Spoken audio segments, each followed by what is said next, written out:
সিরিয়ায় আসাদ সরকারের পতন হয়েছে। ৬ দশকের বাথ পার্টি ক্ষমতাচ্যুত হয়েছে। সেই সাথে সিরিয়ার গৃহযুদ্ধ শেষ হলো। কিন্তু সত্যি কি শেষ হলো? সিরিয়ার ইতিহাস কিন্তু উল্টো কথা বলছে।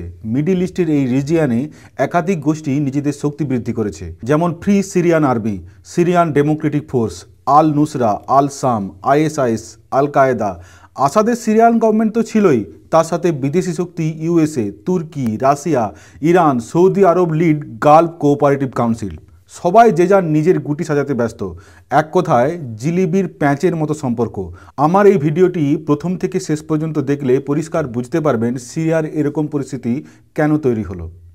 প্রথমেই দেখে নিই সিরিয়ার অবস্থান। তুর্কি, ইরাক, জর্ডন, ইসরায়েল, লেবাননের মাঝে অবস্থিত এই দেশ। অন্যদিকে রয়েছে মেডিটেরিয়ান সি। প্রথম বিশ্বযুদ্ধের আগে এটি অটোমান সাম্রাজ্যের অন্তর্ভুক্ত ছিল। যুদ্ধে হারার পর অটোমান সাম্রাজ্যকে ভেঙে টুকরো টুকরো করে ব্রিটেন আর ফ্রান্স নিজেদের মধ্যে ভাগ করে নেয়। সিরিয়া যায় ফ্রান্সের দখলে, ইরাক, প্যালেস্টাইন যায় ব্রিটেনের দখলে। 1946 সালে সিরিয়া স্বাধীন হয়। তারপর বেশ কয়েক দশক অশান্ত থাকে। 1963 সালে বাথ পার্টি ক্ষমতায় আসে। হাফিজ আল আসাদ 1971 সালে ক্ষমতায় এসে সমস্ত বিরোধীদের ধুয়ে মুছে সাফ করে 29 বছর রাজত্ব চালায়। বাবার মৃত্যুর পর 2000 সালে ক্ষমতায় আসে বাশার আল আসাদ। সবাই ভেবেছিল উচ্চশিক্ষিত বাশার বাবার মতো এক নায়ক হবে না, কিন্তু তার অত্যাচারে অতিষ্ঠ হয়ে 2011 সালে সিরিয়াতে আন্দোলন শুরু হয়। 2011 সাল কেন?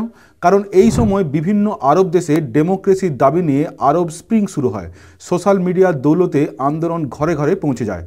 টিউনিসিয়া থেকে শুরু করে ছড়িয়ে পড়ে গোটা আরবে। কোথাও সফল হয় তো কোথাও বিফল।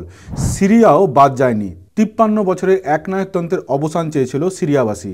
আন্দোলনকারীদের উপর বাশার আল আসাদ ক্র্যাকডাউন করেন এবং গুলি চালান। এই ঘটনার পর শুরু হয় সিরিয়ার গৃহযুদ্ধ। এখান থেকে প্রত্যেকটা ঘটনা খুব গুরুত্বপূর্ণ, তাই মন দিয়ে শুনুন। আন্দোলনকারীদের অনেকেই হাতে অস্ত্র তুলে নেয়। বেশ কিছু সেনাও তাদের সাথে যুক্ত হয়। গঠন হয় Free Syrian Army, supported by USA, Turkey and Saudi Arabia. USA Bashar সরকারের পতন চায়, কারণ আসাদ সরকার রাশিয়াপন্থী। অন্যদিকে সিরিয়ার প্রায় 83% জনগণ সুন্নি অধ্যুষিত, 13% শিয়া। শিয়া সম্প্রদায়ের মানুষ মাইনরিটি হলেও ক্ষমতায় তারাই রয়েছে 6 দশক। বাশার আল আসাদ শিয়া সম্প্রদায়ের। আমরা জানি ইরান শিয়া মুসলিমদের সমর্থক, তাই বাশার আল আসাদের শাসন অবসান হোক তারা চায় না। সৌদি আরব চায় উল্টো, কারণ তারা সুন্নি সমর্থক। শিয়া আর সুন্নি বিরোধের ইতিহাস প্রায় 2000 বছরের পুরনো। Long history short. প্রফেট মোহাম্মদের মৃত্যুর পর নেতৃত্ব কে দেবেন তা নিয়ে মুসলিম সম্প্রদায় দুই ভাগে বিভক্ত হয়। একদল আবু বকরকে নির্বাচিত করেন, তিনি হন প্রথম খলিফা। তার অনুগামীদের বলা হয় সুন্নি। আর অন্য দল আলীকে নেতা হিসেবে মেনে নেয়, তার অনুগামীদের শিয়া বলা হয়। 680 খ্রিস্টাব্দের আজকের দিনে ইরাকের কারবালাতে দুই সম্প্রদায়ের মধ্যে যুদ্ধ হয়। যুদ্ধে আলীর ছেলে হোসেন আলীর মৃত্যু হয়। সেই থেকে শিয়া ও সুন্নির মধ্যে ধার্মিক বিরোধ আজও বর্তমান। তাহলে বুঝতেই পারছেন সিরিয়াতে কেবলমাত্র যুযুধান দুই শক্তিধর রাষ্ট্রের ঠান্ডা যুদ্ধ চলছে না, তার সাথে ধার্মিক আঙ্গেলও রয়েছে। কিন্তু এ তো গেল কেবলমাত্র দুটো পক্ষ আর তার সমর্থক। তৃতীয় পক্ষ হলো কুর্দ। আমি আগেই বলেছি, প্রথম বিশ্বযুদ্ধ শেষ হওয়ার পর ব্রিটেন আর ফ্রান্স অটোমান সাম্রাজ্যকে ভেঙে টুকরো টুকরো করে নিজেদের মধ্যে ভাগ করে নেয়।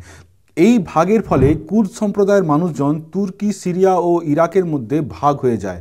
এরাও চায় বাশার সরকারের পতন হোক এবং তাদের আলাদা একটা দেশ কুর্দিস্তান হোক। তাই তারা গঠন করে সিরিয়ান ডেমোক্রেটিক ফোর্স বা এসডিএফ। আর এই এসডিএফকে সাপোর্ট করে ইউএসএ। কিন্তু তুর্কি তার সাথে যুদ্ধ করে, কারণ এসডিএফের কুর্দিস্তান আইডিওলজি তুর্কিকে বিভাজন করতে পারে, কারণ তাদের দক্ষিণ প্রান্তে কুর্দ সম্প্রদায়ের মানুষ বসবাস করে। এবার আসুন ইরাকে। 2003-এ সাদ্দামের পতনের পর ইরাকে পাওয়ার ভ্যাকিউম তৈরি হয়। ইরাকে সাদ্দাম ও তার সরকার ছিল সুন্নি, কিন্তু দেশের মেজরিটি ছিল শিয়া। ঠিক সিরিয়ার উল্টো। সাদ্দামের তো মৃত্যু হয়, কিন্তু সাদ্দামের সাথে থাকা সুন্নিরা কর্মহীন হয়ে যায়। তাদের বেশিরভাগ আল কায়েদাতে যোগ দেয়। সেই আল কায়েদা, ওসামা বিন লাদেন, মনে পড়েছে? 2005 সাল থেকে ইরাকে সন্ত্রাসবাদী হামলা ও জায়গা দখল চলতে থাকে। বিপদ বুঝে ইউএসএ 2008-এ আরও সৈন্য পাঠায়। আমেরিকার লাগাতার আক্রমণে আল কায়দা ইরাক থেকে সিরিয়াতে সরে যেতে বাধ্য হয়। 2014 সালে আল কায়দা থেকে আবু বকর সরে গিয়ে আইএসআইএস তৈরি করে। 2016তে আল কায়দা থেকে আল নুসরা তৈরি হয়। আল নুসরা পরবর্তীকালে আরও বেশ কিছু ইসলামিক গ্রুপকে সঙ্গে নিয়ে তৈরি হয় হায়াত তাহরি আল শাম বা এইচটিএস। এরা সবাই সুন্নি মিলিশিয়া গ্রুপ, বাশার সরকারকে উৎখাত করতে চায়। এখানে বলে রাখি, এই এইচটিএস এর আল জুলানি এখন বাশারকে উৎখাত করে নিজে। যাই হোক, মূল গল্পে ফিরে আসি। ইরান সাপোর্টেড হিজবুল্লাহ আবার শিয়া মিলিশিয়া গ্রুপ, যারা বাশার সরকারকে সাপোর্ট করছে। তাহলে বুঝতেই পারছেন সম্পর্কটা কতটা জটিল। আমি এখানে একটা ছবি তুলে ধরলাম। এখানে নীল রেখা কে কার সঙ্গে সঙ্গী আর লাল রেখা কে কার বিরোধী বোঝানো হয়েছে। ভিডিওটা পজ করে দেখে নিন। 2016তে বিভিন্ন গোষ্ঠীর দখলে থাকা সিরিয়ার ম্যাপ ছিল অনেকটা এরকম। হলুদ রঙের অংশটা কুর্দের, কালো রঙের অংশটা আইএসআইএসের দখলে, সবুজ রঙের অংশটা রিবেল গ্রুপের দখলে, আর লাল অংশটা ছিল বাশার সরকারের অধীনে। বাশার সরকারের পতন আসন্ন দেখে রাশিয়া ও ইরান অনেক অস্ত্র ও সৈন্যবাহিনী পাঠায়। সঙ্গে যোগ দেয় হামাস। তাদের দৌলতে বাশার 80% জমি উদ্ধার করতে সক্ষম হয়। কিন্তু গত কয়েক বছর ধরে রাশিয়া ইউক্রেনের সাথে যুদ্ধরত। যে সমস্ত রিসোর্স সিরিয়াতে ছিল তা ইউক্রেন পাঠাতে বাধ্য হয় রাশিয়া। অন্যদিকে ইরানের অবস্থাও খুব একটা ভালো না। হামাস কিছুদিন আগে পর্যন্ত ইসরায়েলের সাথে যুদ্ধ করেছে। বাশার সরকারের প্রথম 2 সমর্থক এখন অনুপস্থিত। তাই বাশার সরকারের পতন ছিল কেবলমাত্র সময়ের অপেক্ষা। পতনের পর মানচিত্রটা অনেকটা এরকম। এইচটিএস ক্ষমতা দখল করলেও এখনও বিভিন্ন গোষ্ঠী সক্রিয়। মানচিত্রে সাদা অংশটি এইচটিএস এর দখলে, হলুদ অংশটি কুর্দের দখলে, তার পাশে হালকা সবুজ অংশটি তুরস্কের দখলে, এই সবুজ অংশটি ফ্রি সিরিয়ান আর্মির দখলে, গ্রে কালারের এই অংশটা মূলত মরুভূমি। কিন্তু এখানে কিছু কিছু জায়গায় আইএসআইএস ও অন্যান্য র্যাডিক্যাল গোষ্ঠী এখনও সক্রিয়। আবার নিচের দিকে এই পার্পল অংশে এখনও ঝামেলা হচ্ছে।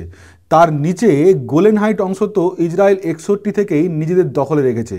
ভবিষ্যতে তারা আরও অংশ দখল করবে কিনা সেটা সময় বলবে। তবে বাশার সরকারের পতনের পর ইসরায়েল সিরিয়ার বিভিন্ন অংশে এয়ার স্ট্রাইক করে, মূলত সৈনিক ঠিকানা ও নৌবহরে, যাতে সিরিয়ার নতুন সরকার শক্তিশালী না হয়।